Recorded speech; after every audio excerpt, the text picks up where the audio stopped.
E havia um aluno lá que, se eu desse, ele estava com 3, a nota dele era 3,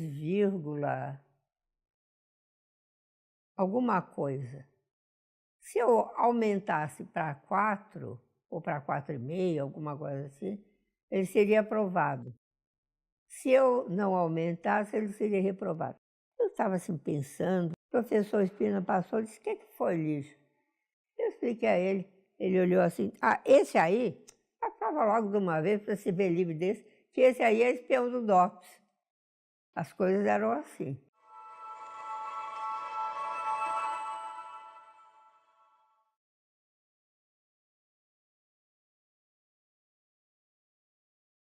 Eu nasci em Santos.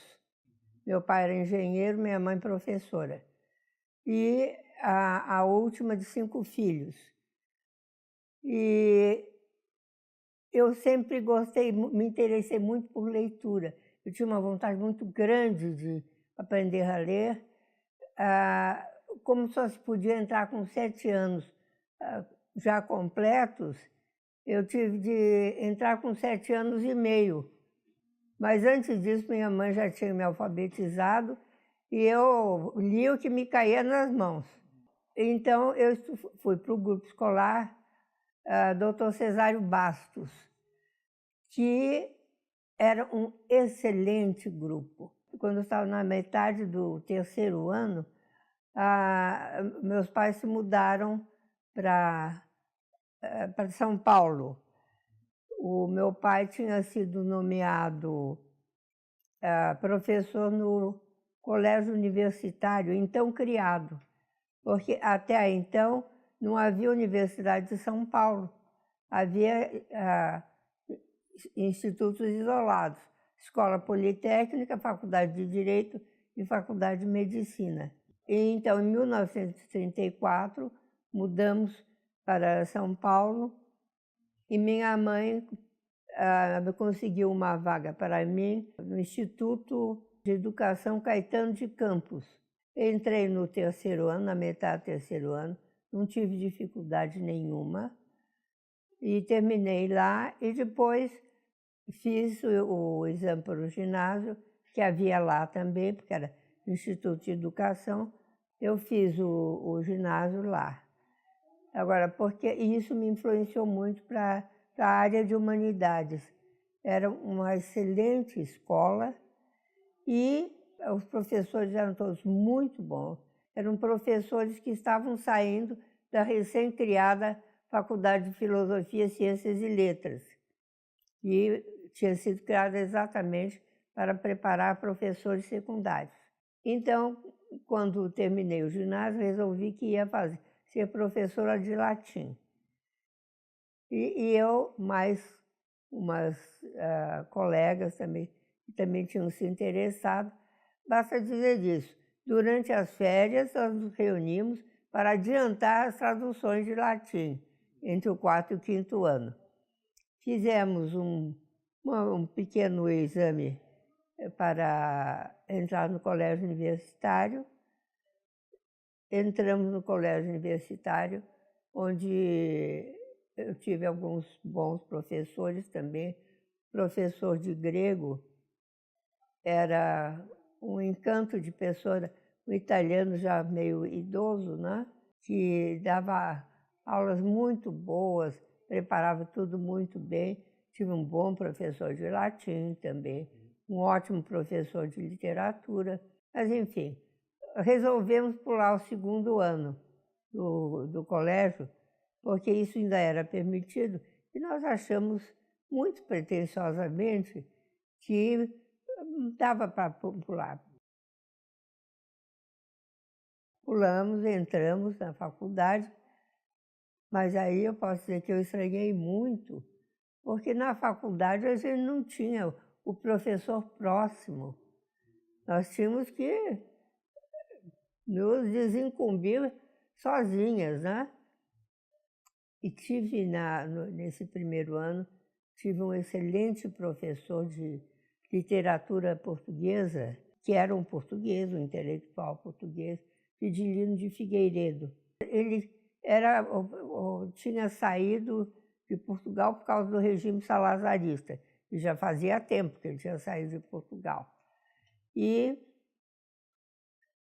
era assim, um excelente professor também, que dava-se abria muito a visão das coisas para os alunos, sabe? No primeiro ano, eu tinha história grega com o professor Eurípides Simões de Paula. Ele entrava na sala já começando a falar. E falava até o último minuto, mas era excelente professor. Depois ele veio a ser diretor da faculdade, etc., né? Aliás, ele foi também, como ele era oficial da reserva, quando o Brasil participou da guerra, ele esteve na Itália. Quando voltou, foi homenageado, etc. Quando foi criada a Faculdade de Filosofia, vieram muitos professores europeus. Em matemática, por exemplo, havia professores italianos muito bons. A minha irmã mais velha fez matemática. A segunda, que fez História Natural, teve professores alemães, em geral judeus alemães, que vinham fugindo do Hitler. De maneira geral, a faculdade foi muito boa como formação intelectual. A gente tinha mais estudo histórico da língua. Como eu gostava muito de estar sempre me atualizando, sempre que havia assim, algum curso de difusão, para professores e tal, eu ia. E aí, numa das vezes, eu encontrei o professor Spina, Segismundo Spina, que tinha sido da área de literatura portuguesa. Ele foi meu contemporâneo, não da mesma turma, uma turma depois da minha. Mas nós nos conhecíamos bastante, porque tínhamos aulas em comum. Encontrei o professor Spina num dos cursos que eu fui seguir. E mais adiante, tinham conseguido aposentar o professor Silveira Bueno. E ele, que era da área de literatura portuguesa, foi chamado para ocupar o lugar do professor, porque o que ele gostava mesmo era filologia portuguesa. E ele me chamou, tinha assumido então a cadeira, me chamou para trabalhar com ele. Só que eu fui como auxiliar voluntária, ou seja, sem ganhar nada. Eu lembro que eu dava aulas lá no meu colegial e dava aulas à noite, lá na faculdade. E o professor Silveira Bueno tinha se aposentado, mas a sobrinha dele tinha ficado ainda lá como assistente. Mas houve lá alguns mal-entendidos, alguma coisa assim, que ela se afastou e ficou à disposição da diretoria. E eu fui chamada, então, para assumir o lugar dela. E naquele tempo foi quando o ministro da Educação, que era o Jarbas Passarinho, aí isso foi em 72, quer dizer, já estávamos na ditadura, né?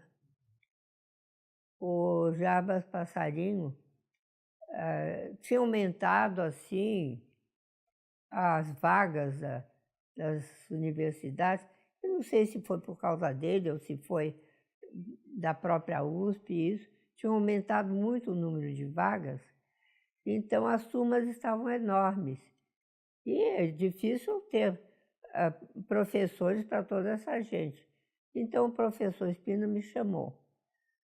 Mas, como não havia verba disponível, eu fiquei como auxiliar voluntária. Ou seja, eu dava aulas, eu creio que nas turmas da manhã e da noite. E então no meu colégio eu fiquei dando aulas à tarde. Mas depois, acho que a faculdade pediu que eu ficasse à disposição da faculdade. Já não lembro exatamente dos trâmites burocráticos. Eu então fiquei à disposição da faculdade. Mas eu não lembro exatamente quando foi que saiu a verba para o meu contrato. Demorou um pouco, mas saiu a verba para o meu contrato, e aí eu fiquei como contratada lá. E aí, então, eu continuei. Eu já tinha feito uma primeira pós-graduação ainda anteriormente. Mas aí com o professor Espina, eu fiz primeiro um mestrado, e com isso eu creio que eu levei a minha efetividade para a faculdade. E aí eu fiquei lá, e mais adiante eu fiz o doutorado. Minha orientadora no doutorado foi a professora Edith Pimentel Pinto. Ela também, eu já conhecia de fora da faculdade, porque uma irmã dela tinha sido minha colega de ginásio. Ela estava como professora também lá. Aí eu me integrei mesmo na universidade. Em língua portuguesa, especificamente sintaxe. Eu não gostava muito de orientar, não, sabe? Mas me davam outras atribuições, me chamavam muito para assessoria de direção, por exemplo, outras coisas assim. E com isso também eu peguei um programa muito interessante da Fundação Vitae. Era um programa de atualização para professores secundários de português e matemática. Essa fundação era uma instituição que tinha sido criada e tinha também correspondentes na Argentina e no Chile, se não me engano.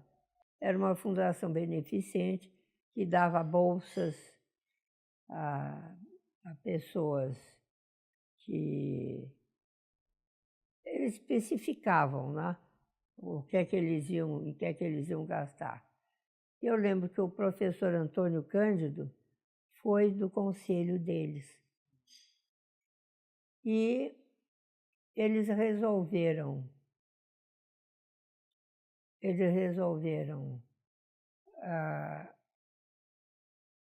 investir num projeto de aprimoramento, aperfeiçoamento de professores secundários.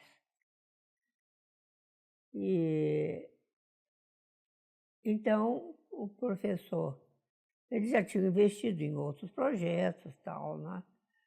O professor Antônio Cândido ligou para a minha área e lá o nome lembrado fui eu, porque eu já tinha trabalhado nisso muitas vezes, né?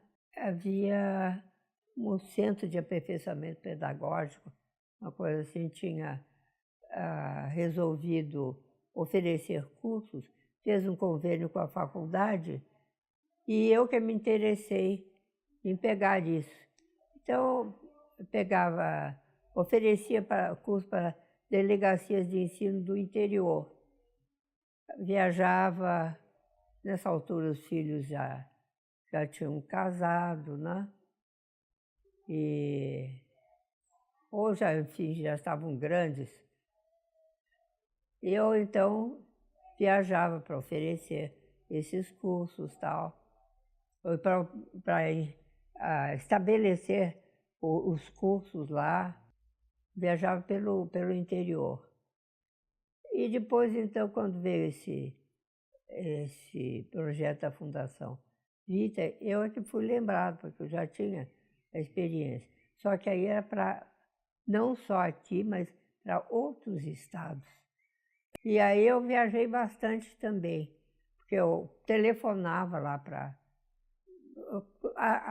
encontrava lá Isso, a Fundação Vita já me ajudava também, né?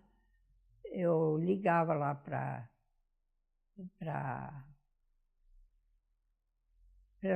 outras universidades e oferecia os cursos, tal, em geral com professores de lá mesmo. E como muitos, por exemplo, tinham feito pós-graduação aqui na USP, havia vários que eu conhecia. E tínhamos um convívio muito bom com os professores, porque eles tinham de aula de manhã, de tarde, de noite, estudo, etc. E tanto assim que, olha, vou te dizer, está vendo aquele enfeitezinho ali, que tem um cachorrinho, uma coisa assim? Aquilo foi uma aluna de lá, que não faz muito tempo, quer dizer, acho que mais de 20 anos depois, veio me dar de presente. Eu realmente me dediquei mais à docência, mas tive também pesquisa. Uma ocasião, uns alunos tinham ficado em segunda época, eu estava corrigindo a prova e havia um aluno lá que, se eu desse, ele estava com 3, a nota dele era 3, alguma coisa. Se eu aumentasse para 4, ou para 4,5, alguma coisa assim, ele seria aprovado. Se eu não aumentasse, ele seria reprovado. Eu estava assim pensando, o professor Espina passou e disse: "O que foi, lixo?" Eu expliquei a ele, ele olhou assim: "Ah, esse aí, aprova logo de uma vez para se ver livre desse, que esse aí é espião do DOPS."